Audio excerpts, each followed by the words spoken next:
Good morning, Team McAuliffe. Today is Thursday, March 14th, 2024, and we will now begin our day together with morning announcements.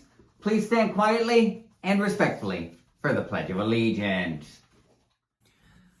I pledge allegiance to the flag of the United States of America and to the republic for which it stands, one nation, under God, indivisible, with liberty and justice for all.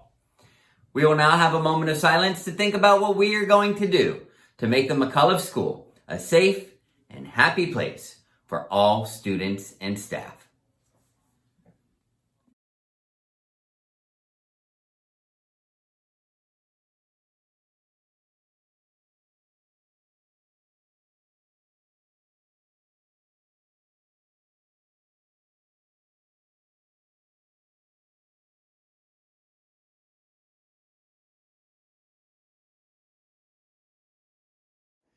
So we do have some birthdays to celebrate today. In room 6, it is Verily's birthday, and then in room 007, Sanaa celebrates their birthday. Happy birthday to both of you. I hope that you have great days today. Teachers, today the reporting period for report cards opens. Please note that there have been some changes to the dates that report cards will be printed. They're in the week ahead, but we won't do drafts until March 25th, and then report cards will actually go home on March 28th. So be aware of those new deadlines. We have our next book for March Book Madness to get into. Yesterday, you guys saw Gaston.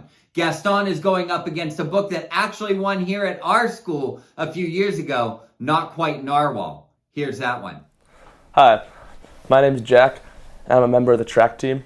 Hi, my name's Alex. I'm also a member of the track team. And today we got our book, Not Quite Narwhal by Jesse Seema. Kelp was born deep in the ocean.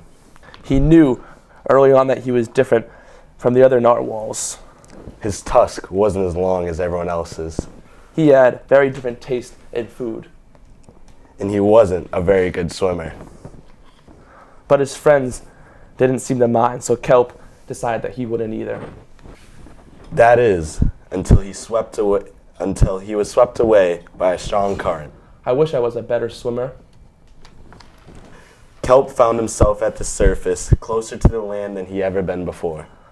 High up on the cliff, he spotted a mysterious, sparkling creature. It looked so familiar. It looked like kelp.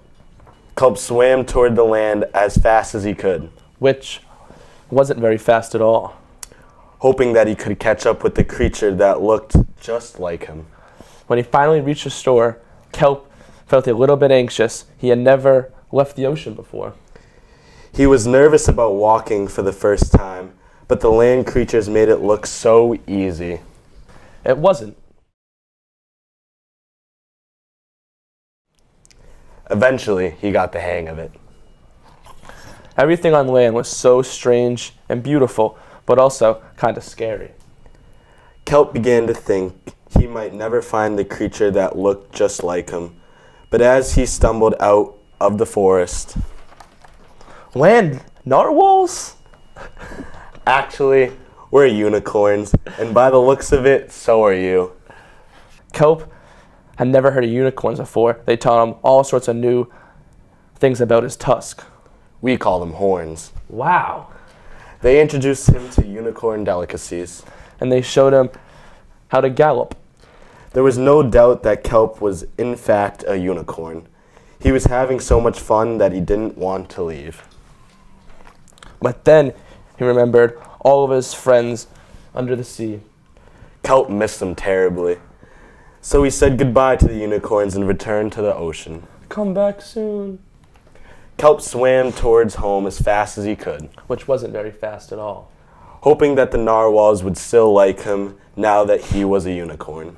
When he finally arrived, Kelp had butterflies in his stomach. Welcome home. Kelp. Kelp took a deep breath and told his friends the news. It turns out I'm not a narwhal. Of course you aren't. I'm a unicorn. We all knew that. They took it quite well.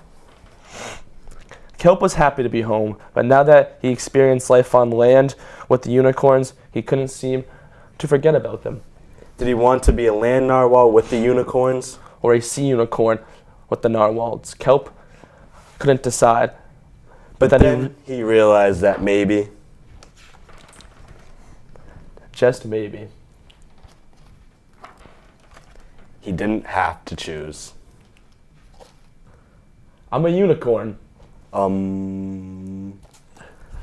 So this is the book Not Quite Narwhal by Jesse Sema, and thank you guys for listening to us to read to you guys today. Thank you. Okay, so there's Not Quite Narwhal. In a couple of weeks, you're going to be asked to make a decision. Which book did you like better? Gaston or Not Quite Narwhal? Remember that, so that when it's time to vote, you can pick which book's going to move on to the next round of March Book Madness. Students, we're going to be asking you to take a survey. It's called the House Survey. And that's going to ask about your opinions about the school and what you like and things that you would like to see changed about it. Please take your time on this survey and give us your honest opinions. We want to know what we're doing well to meet your needs and what we could be doing better at. So I can't wait to get those results. Please take it seriously and listen to your teachers as you are going through that over the next few weeks as well. I think that's all of our announcements for today. Remember, McAuliffe students are stars. That means we strive to do our best. We take responsibility. We're always positive and kind, and we respect ourselves and others. If everybody remembers to be a star today, then we'll have a thrilling Thursday. Have a great day, McAuliffe School.